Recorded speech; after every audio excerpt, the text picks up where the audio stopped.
Olá, este é o Conexão Futura na tela do seu canal Futura e confira também o nosso site futura.org.br/Conexão Futura.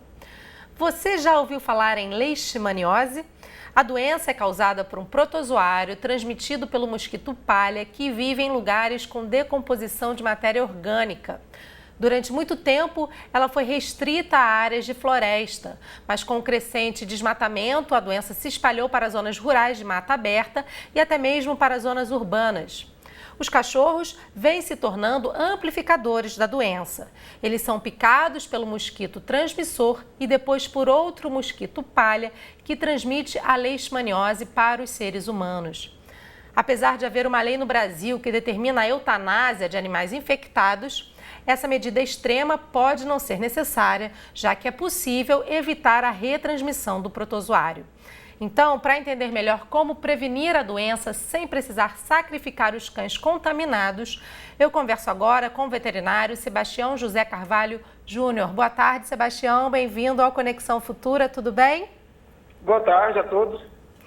Sebastião, a leishmaniose não é transmitida por qualquer mosquito, certo? Como é que funciona, então, a dinâmica de transmissão da doença?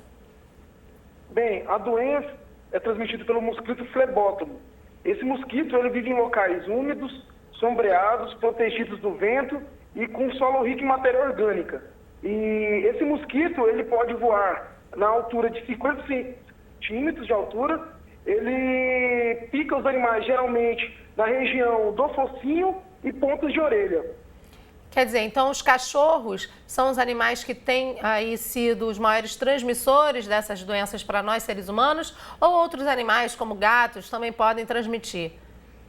Não, na zona urbana os cães são os reservatórios, ou seja, são as vítimas do mosquito e dos quais eles podem adquirir a doença e pode amplificar, transmitindo para os seres humanos. Agora, como nós falamos aí no início da nossa conversa, essa era uma doença que ficava muito restrita a áreas de floresta, né? Como aí é o caso de Goiás, né? Você conversa com a gente aí de Porangatu, e agora ela tem ido para áreas mais urbanas, né? Na capital também. Como é que tem sido, né? Por que tem ocorrido essa mudança?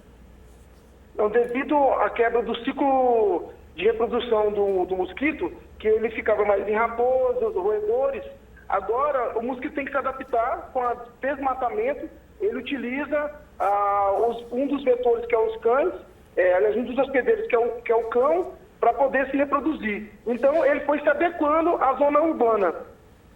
Agora, Sebastião, como é que a gente pode, então, né, quem nos assiste agora, que tem cachorros, ou que mora em áreas perto de pessoas que tenham cachorros, como é que a gente pode perceber que um cachorro está infectado com leishmaniose?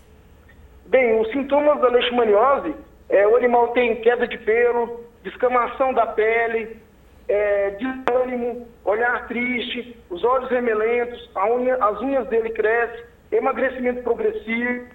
E o correto mesmo é todos os animais passarem por um exame, pois existe o animal que não tem sintoma nenhum, mas está contaminado.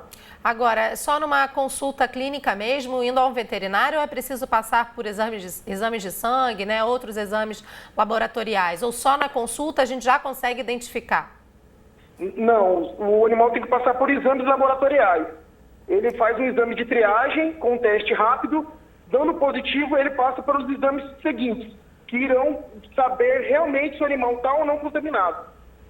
Agora, existe vacina?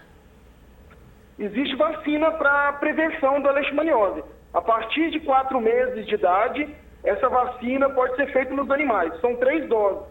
E repetir uma vez por ano. Essa vacina, como todas as outras, não tem eficácia de 100%. Por isso, tem que fazer a prevenção para evitar que o mosquito pique o animal também. Agora, a gente sabe que no Brasil existe essa lei da eutanásia, né, que permite aí, então, a morte dos animais contaminados, dos cachorros contaminados. Mas por que a gente pode evitar a eutanásia, né? De que forma a gente pode evitar a morte dos animais no sentido de impedir a retransmissão da doença?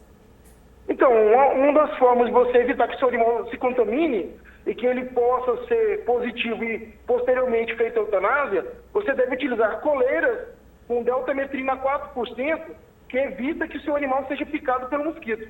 É como e se outra fosse coisa também é você fazer o quê? O controle de limpeza dos terrenos e quintais, eliminação de resíduos orgânicos do solo, entrada de luz solar, redução da umidade do solo, afastamento dos abrigos e dos animais domésticos das casas, podem ajudar a diminuir a quantidade dos insetos. Essa substância que você citou, Sebastião, a deltametrina, se eu não me engano, se eu entendi corretamente, ela funcionaria como um repelente para os outros animais, é isso? Não, essa deltametrina, a coleira, será o repelente contra o mosquito. Você vai colocar a coleira no seu cachorro e o mosquito vai repelir. Ele não vai chegar nem perto do animal que está com essa coleira. E existem políticas públicas, né, de saúde para animais que prevêem a distribuição dessas coleiras e dessa substância? Algumas prefeituras no Nordeste, eles dão a coleira para pessoas de baixo padrão social e fazem o controle sanitário da doença. Infelizmente, o controle é o quê? Coleta de sangue, o animal ficou doente ou está positivo com o exame, infelizmente é feita a eutanásia desses animais. Nas áreas, a gente comentou aí das áreas urbanas, né? Normalmente cachorros que vivem em apartamento têm menos, né, chances de contrair a leishmaniose. Eu estou correta nesse raciocínio ou é preciso também que esses animais que vivem em apartamentos, né, dentro de apartamentos fechados, também tomem essas vacinas e também que os seus donos tenham aí esses cuidados de prevenção? Não, os donos de apartamento, eles vão correr menos risco, mas o que acontece? Todo dono de apartamento sempre vai levar o seu cachorro para fazer uma caminhada de tardezinha, ou numa praça, ou em algum local público, e infelizmente nesse local público pode ter algum mosquito lá, porque os animais vão fazer suas necessidades e a grande importância dele utilizar uma coleira repelente e vacinar o animal. Agora, a gente já está caminhando aí para o final da nossa conversa, Sebastião. Então, a minha última pergunta é, a leishmaniose não tem cura, né? E como é que é, então, o tratamento? É um tratamento muito oneroso para os donos dos animais? Ele é para o resto da vida toda? Como é que é feito a utilização de medicamentos para controlar, então, a evolução da doença?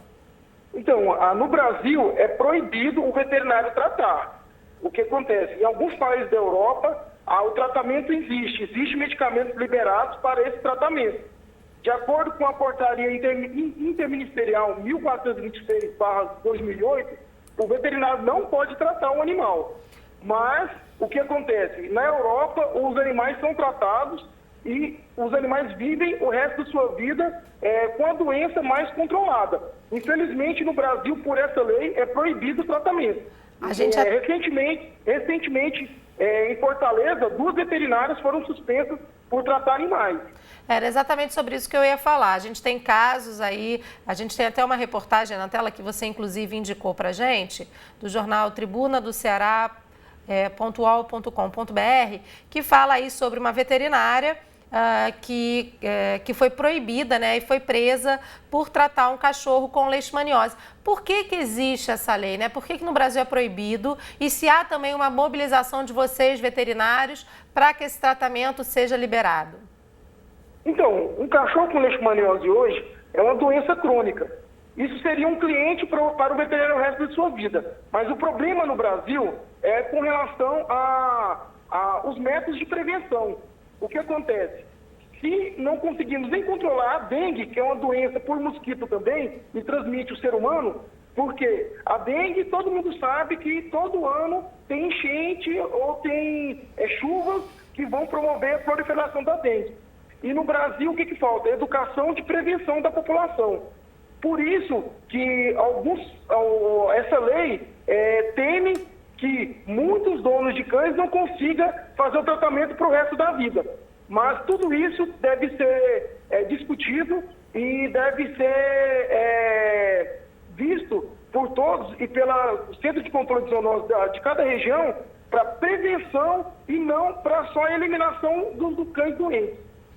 Exatamente. Vamos acompanhar, então, possíveis mudanças na legislação. Sebastião, eu queria agradecer mais uma vez a sua participação no Conexão Futura de hoje. Obrigada aí pelas suas informações.